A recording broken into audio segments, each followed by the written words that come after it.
Goeiedag, good day, fellow South Africans and citizens of the world.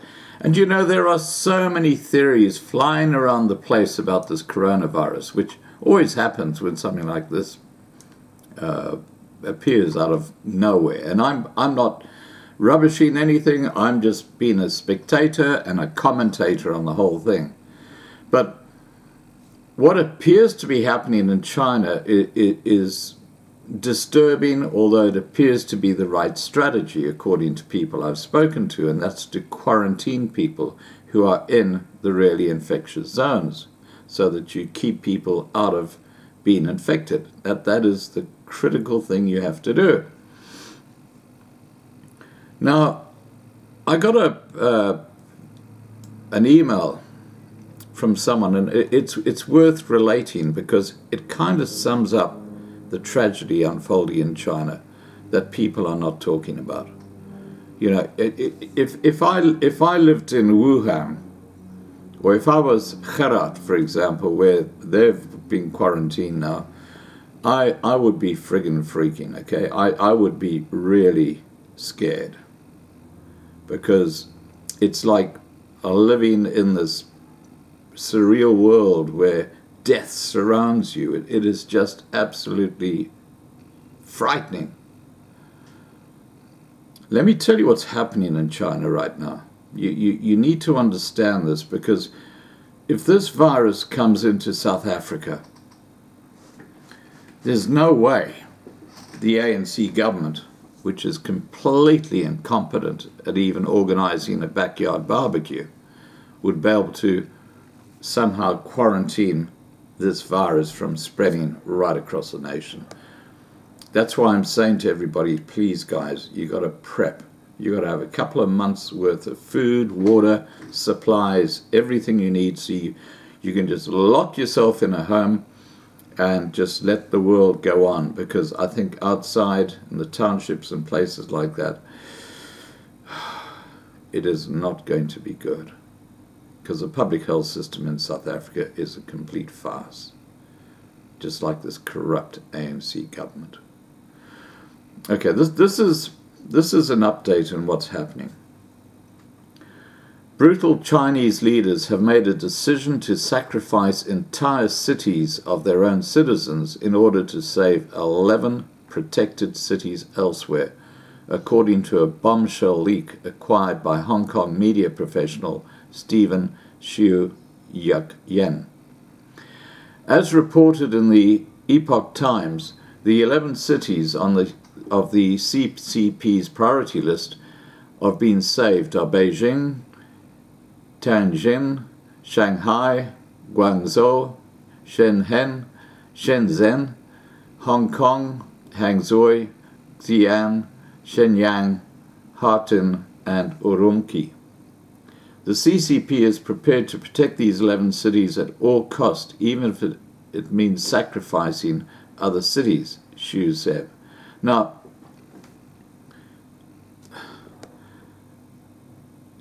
this virus is scary, okay? It's absolutely scary because it is so infectious.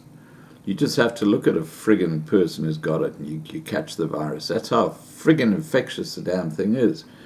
I put up a video earlier today where it was quite interesting because the Australian government is saying to people, look, if you don't have the virus, don't worry about wearing a face mask. It's not really going to help you. What they're actually saying is that the virus, it infests things that you touch, like poles or a doorknob or a can of food. Someone sneezes on that and the virus sits there, and then you go like this, you got it, it's gone in, and it replicates, and that's when it hits you. It is absolutely scary. It's something like out of one of these horror movies. Anyway, let's get back to the situation in China. The secret meeting of the CCP took place on the 25th of January and demonstrates the brutality of the communist Chinese regime, which has in effect imprisoned 56 million of its own citizens in military-enforced quarantine zones where food, fuel, and medical supplies are nearly depleted. Get that? Food, fuel, and medical supplies are nearly depleted. Food, nearly depleted. How are people in these quarantine areas going to survive when all the shops are closed?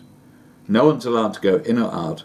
It's like a killing field. This is really catastrophic. Is what we're talking about here. You know, those people who haven't prepped are in real trouble right now as I'm talking to you in China. Just imagine a family in an apartment somewhere in Wuhan. They've run out of food. The water's not drinkable. And they're locked in. I've seen photos of apartment blocks where they've actually closed the door, locked the doors from the outside using timbers and stuff like that. And those people are stuck inside that building. It is quite extraordinary. Based on information leaked from this meeting, it now appears that Chinese government leadership sees this coronavirus pandemic as an existential threat to its own existence, and it has made the decision to sacrifice millions of lives, if necessary, to protect the core cities that drive China's economic and manufacturing power.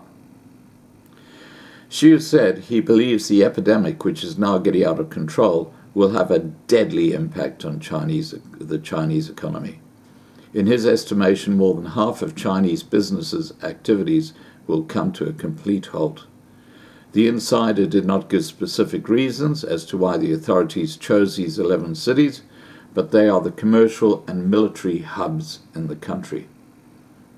The brutal effort may backfire, however, as critical supplies denied to the quarantined citizens of China are resulting in the rapid proliferation of more coronavirus infections, as reported by TET. Even after the citywide lockdown of Wuhan, the central authorities failed to dispatch much-needed manpower and medical supplies, resulting in things such as corpses lying around on a hospital floor and citizens not being informed about virus protection, all of which would further spread the virus. Over the last 7 days, the number of confirmed cases of coronavirus infection have increased 1,000%, leaping from 941 to over 9,800.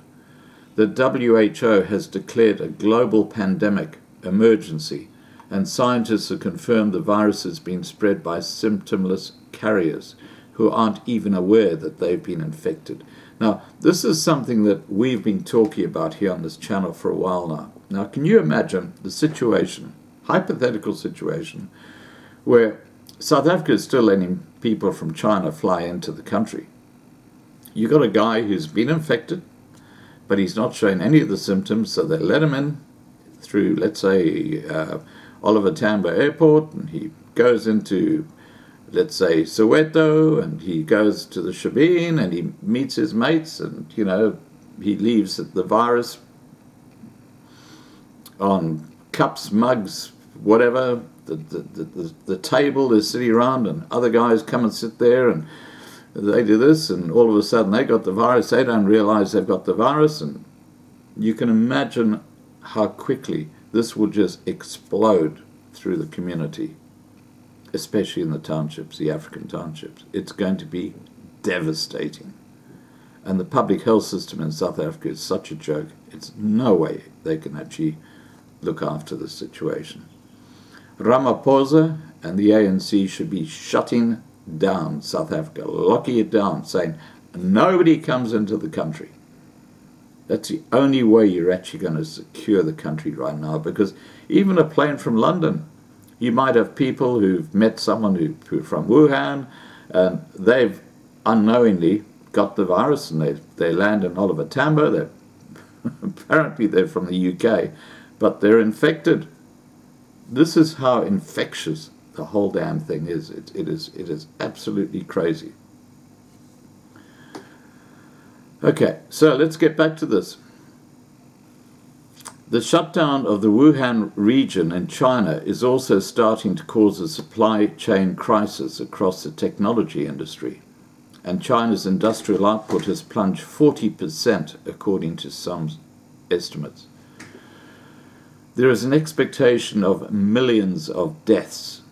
According to research from Professor Gabriel Matthew Leong from the Hong Kong Medical School, the coronavirus outbreak will eventually infect 18 million people in China, causing between 1 and 2 million fatalities. Chinese officials appear ready to accept these fatalities as long as they can save the industrial cities, which I've referred to earlier in this video. The number of infected people will double every 6.2 days, according to his research, although that rate could be reduced through strong quarantine and isolation measures. Now, just consider that in South Africa. A different model reportedly predicts 183 million infections by the end of February. 183 million infections with the coronavirus by the end of February, if the virus is not contained. However, that number seems difficult to achieve, even if the number of infected doubles every 6.2 days. In order to achieve 183 million infections by the end of February, there would have to be roughly 40 plus million infections right now, and that number seems orders of magnitude too high. A new study just published in the Lancet calculates that there are currently more than 75,000 infected individuals in China as of the 25th of January 2020. That study concludes, we inferred that epidemics are already growing exponentially in multiple major cities of China, with a lag time behind the Wuhan outbreak of about 1 to 2 weeks.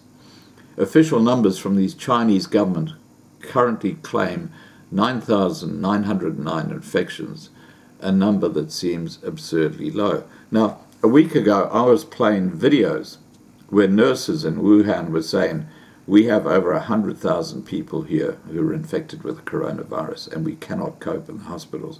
The hospitals in Wuhan are, they can't cope. They're just, all they're doing now is they're just basically acting as a portal for people who are dying and putting them in body bags, and it's just shocking. That same study warns that the coronavirus pandemic may already be going global. Independent, self-sustaining outbreaks in major cities globally could become inevitable because of substantial exportation of pre-symptomatic cases, and in the absence of large-scale public health interventions, preparedness plans and mitigation interventions should be readied for quick deployment globally. Now, here in Australia, what they've done is they've basically shut down any flights from China. And people who are Australians who are fleeing China to get out of these quarantine zones are being sent directly to Christmas Island, which is a tiny little island north of Australia, and they're going to sit out that period of 14 days there, because they're not going to have these pre-symptomatic people walking around the streets of Sydney passing the virus on to other people. So Australia has got a very, very strict policy on this, which is what's missing in South Africa. As I said before, you don't have to have the symptoms. You can land in Oliver Tambo or Cape Town Airport and just walk out into the city and infect whoever you like. That's how crazy the South African setup is. But anyway. If this goes global, the only solution will be to shut down society, causing catastrophic economic consequences. Even as Iran has stopped all commercial air flights to China, and let me just say also Russia has shut down their border with China. The United States is still accepting flights, raising the important question of whether US health authorities actually intend to allow Americans to be infected so they can benefit from the crisis, rolling out of a national or nationwide medical police state that demands mandatory vaccinations and forced quarantines of any person they target. Once the virus spreads in any country, the only reliable method for stopping the outbreak is to shut down society and force everyone to stay at home. This is the reason I say, guys, you've got to prep. You just got to prep. If you haven't done it, go right now to the supermarket. I know it's, about 1 o'clock in the morning in South Africa, okay. Monday morning, go to the supermarket, buy a whole lot of rice, buy a whole lot of tinned food, get a couple of face masks, get a whole lot of water, drinking water, just prep, okay? Get the basics. You make a list of things that you think you need. Okay. Once the virus spreads in any country, the only reliable method for stopping the outbreak is to shut down society and force everybody to stay at home. The economic consequences of that are truly apocalyptic. I'll get it right sooner or later. In case you missed it today, federal agents arrested Dr. Charles Lieber, chair of Harvard University's Department of Chemistry and Chemical Biology, with lying to the Department of Defense about secret monthly payments of $50,000 paid by China and receipt of millions more to help set up a chemical biological research laboratory in China. Also arrested were 2 Chinese students working as research assistants, one of whom was actually a lieutenant in the Chinese army. The other captured at Logan Airport as he tried to catch a flight to China. They were smuggling 21 vials of sensitive biological samples, according to the FBI. Oh, and almost forgot, the research lab the good professor had helped set up, it's located in the Wuhan University of Technology. Wuhan, China is ground zero to the potentially global pandemic known as the coronavirus, which is both spreading rapidly and killing people. This is Stephen Kuntz, international spy novel stuff happening in real life, and it has barely made the news. All right, guys, look, that's the latest updates I have on the coronavirus. Please remember to subscribe to be kept informed. Ring the bell for the updates. Please like this video. Please share this video. And above all, please stay safe. Bye for now.